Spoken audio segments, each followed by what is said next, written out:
this is Adrienne with Lovatt and Ricketts. I'm here today to talk to you about the balance point in a saddle, what it is and why it matters, and how it could affect your riding.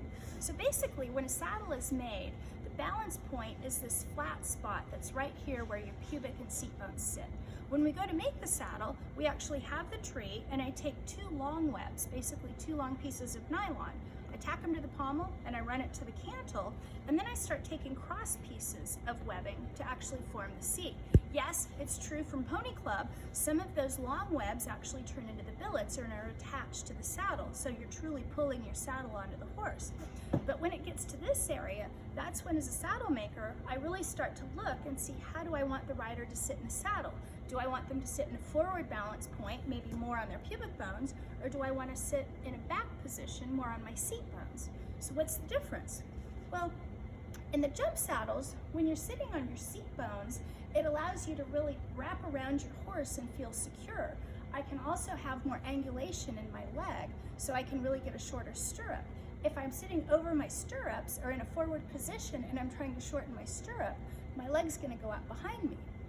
Here in a dressage saddle, if I'm sitting in my saddle and I've got a back balance point like I am in my jump saddle, it's going to be really hard to sit the trot because my hip is closed and I'm going to be bumping along.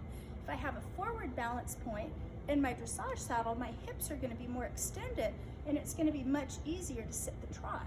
So if you've had some problems sitting the trot in your jump saddle, try to sit up and think open your hip a bit more. And the same in your dressage saddle. If you're struggling to sit the trot, try to lift the back of your saddle a bit and see if that helps open the angle of the hip. Another fun advantage we have with our Lovatt and Ricketts saddles is we've got a double position stirrup bar.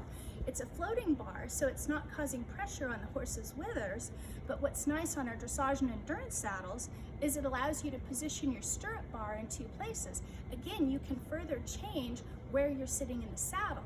So, in my jump saddle, I'm sitting on my seat bones and I've got a fixed position stirrup bar, okay?